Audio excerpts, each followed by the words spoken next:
Hello everyone. आज से हम एक नया सीरीज शुरू करने जा रहे हैं जिसमें हम वेरियस क्लिनिकल केसेस को डिस्कस करने वाले हैं। तो हमारा जो क्लिनिकल हिस्ट्री है इसमें है कि अ 65-year-old man presents with facial weakness.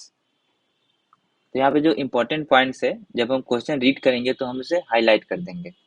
तो हमारा जो इम्पोर्टेंट पॉइंट हुआ यहाँ facial weakness.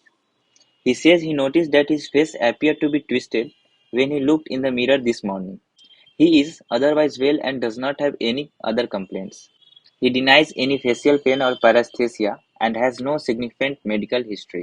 The patient is a febrile and vital signs are within normal limits. यहाँ तक जब हमने क्वेश्चन रीड किया तो यहाँ तक जो हमें सर्टेन पॉइंट्स पता चले कि हमारा जो पेशेंट है उसमें फेशियल वीकनेस है और उसके जो फेस का अपीयरेंस है वह ट्विस्टेड अपीयरेंस है। और हमारा पेशेंट वो किसी भी फेशियल पेन या पेरेस्थेसिया जिसको कि बोलते हैं एबनॉर्मल सेंसेशन उसको वह नलीफाई कर रहा है।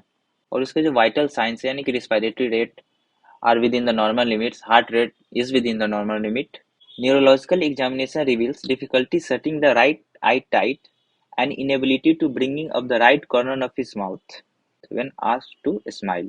तो इस हिस्ट्री में जो सर्टेन पॉइंट्स आपको एज ए हिंट दे रखे हैं कि there is difficulty in setting the right I tight. There is the यहाँ पे राइट आई का मेंशन है। और जब हम आगे बढ़ते हैं देख रहे हैं कि inability to bring up the right corner means जो भी एबनॉर्मेलिटी है उस पेशेंट में वो क्या है right side of the face में है। The reminder of the examination including the left side of face is unremarkable. Unremarkable मतलब कुछ स्पेशल देखने को नहीं है। दे और normal including the left face, left side of the face is completely normal.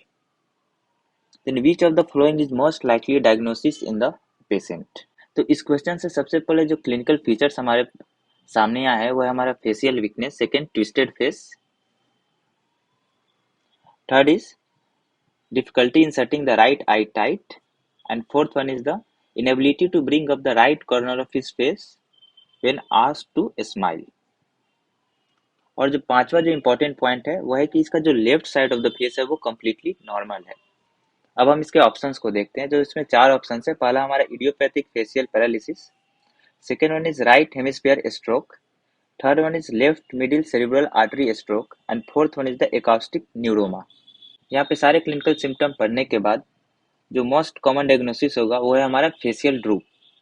But यहाँ पे प्रॉब्लम यह है कि जो चारों ऑप्शंस दे रखे हैं इन चारों में हमारा फेशियल ड्रूप होता है या फेशियल मसल्स का वीकनेस होता है।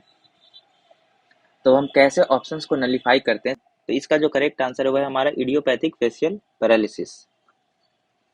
अब जो सेकंड ऑप्शन है हमारा right hemisphere stroke. Right hemisphere stroke में भी फेशियल मसल का वीकनेस आता है, बट इसमें और इडियोपैथिक फेशियल पैरालिसिस में अंतर यही है कि जो जब राइट हेमिस्फीयर स्ट्रोक अगर डैमेज्ड होगा तो ऑब्वियसली वो राइट साइड के फेशियल मसल को ही डैमेज करेगा, बट वह जो फेस का सिर्फ लोअर साइड ही डैमेज कर पाता है। बट जो हमारे फेस के जो अपर मसल्स होते हैं उनका जो सप्लाई होता है वो right side of the cerebral hemisphere से भी होता है और left side of the cerebral hemisphere से भी होता है। इसीलिए अगर राइट हेमिस्फीयर स्ट्रोक है तो complete facial paralysis, complete facial drooping नहीं होता है, इसीलिए यह ऑप्शन यहाँ पे नलीफाई हो जाएगा। उसके बाद ऑप्शन है हमारा left middle cerebral artery stroke. इसमें भी फेशियल ड्रूप होता है, बट अगर हमारा clinical case left middle cerebral artery stroke का है तो इसमें हमारा स्पीच डेफिसिट होता है और ग्लोबल एफिजिया भी हो सकता है। तो ये दोनों क्लिनिकल सिम्टम्स जरूर ही मेंशन्ड होंगे, इसलिए ये ऑप्शन भी नलीफाई होगा। और जो लास्ट ऑप्शन है हमारा एकॉस्टिक न्यूरोमा, इसमें भी कुछ एक्सटेंट तक फेशियल वीकनेस आती है, बट इसमें जो मेजर क्लिनिकल सिम्टम्स आते हैं वो है हमारा जैसा कि acoustic it relates to the ear, तो हमारा क्या होगा बैलेंस, हमारा बॉडी इम्बैलेंस हो सकता है। तो ये कुछ इंपॉर्टेंट सिम्टम है जो कि इसमें मेंशन होंगे, इसलिए ये भी ऑप्शन नलीफाई हो रहा है। तो अब हम एक छोटा सा रिव्यू करेंगे कि हमारा जो इडियोपैथिक फेशियल पैरालिसिस है ये क्या होता है। इडियोपैथिक फेशियल पैरालिसिस का जो दूसरा नाम है हमारा बेल्स पाल्सी है। यहाँ पे लिख रखा है कि Bell's palsy and ischaemic stroke can both appear with acute facial paralysis. Bell's palsy जो है तो most common cause of facial paralysis. इसमें जो नर्व इन्वॉल्व होता है वह है हमारा फेशियल नर्व। बेल्स पाल्सी के जो सर्टेन सिम्टम्स होते हैं वह हमारा inability to follow brow, second one is the drooping eyelid and can not close eye, no muscle tone in cheek क्योंकि completely there is muscle weakness, और चौथा हमारा drooping mouth and can not smile और pucker lips. तो ये चारों important symptoms हैं। जो हमारा फेशियल नर्व होता है यानी कि वो मिक्स्ड सेंसरी मोटर नर्व है, इसमें हमारा लॉस ऑफ फेशियल एक्सप्रेशन होगा, दैट विल बी यूनिलैटरल। तो यहाँ पे इंपॉर्टेंट पॉइंट है, क्योंकि आप क्वेश्चन भी देखें तो हमारा सिर्फ राइट साइड अफेक्टेड है, यहाँ पे लेफ्ट साइड अफेक्टेड नहीं है। और जो सबसे इंपॉर्टेंट पॉइंट था, it affects both upper and lower face. और यहाँ पे सलिवेशन भी होगा, क्योंकि पैरासिम्पैथेटिक इनर्वेशन होता है to submandibular and sublingual salivary glands. और जो सर्टेन ऑप्शंस थे लाइक हमारे सेलुलर आर्टरी स्ट्रोक, तो उनमें और बेल्स पाल्सी में क्या डिफरेंस हो जाता है कि they can be differentiated from Bell's palsy by preservation of function of the upper muscle of facial expression.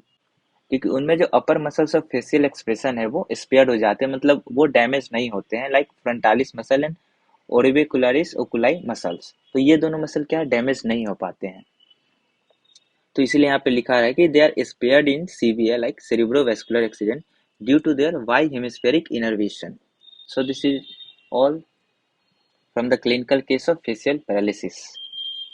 तो अगर आपको कुछ डाउट है तो आप हमें कमेंट सेक्शन में पूछ सकते हैं। That's all, keep learning, thank you.